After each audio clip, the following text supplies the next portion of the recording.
নমস্কার।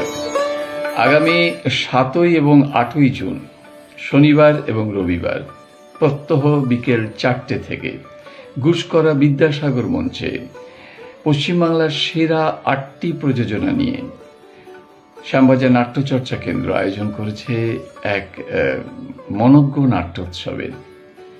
এই নাট্যোৎসবে ৮ই জুন দক্ষিণেশ্বর কোমল গান্ধার তারা মঞ্চস্থ করতে চলেছে ১০০তম অভিনয় অতিক্রান্ত ফিটিং। আপনাদের উজ্জ্বল উপস্থিতিতে শ্যামবাজার নাট্যচর্চা কেন্দ্রের এই নাট্য পার্বণ বর্ণময় হয়ে উঠুক। আসছেন তো? দেখা হবে। নমস্কার।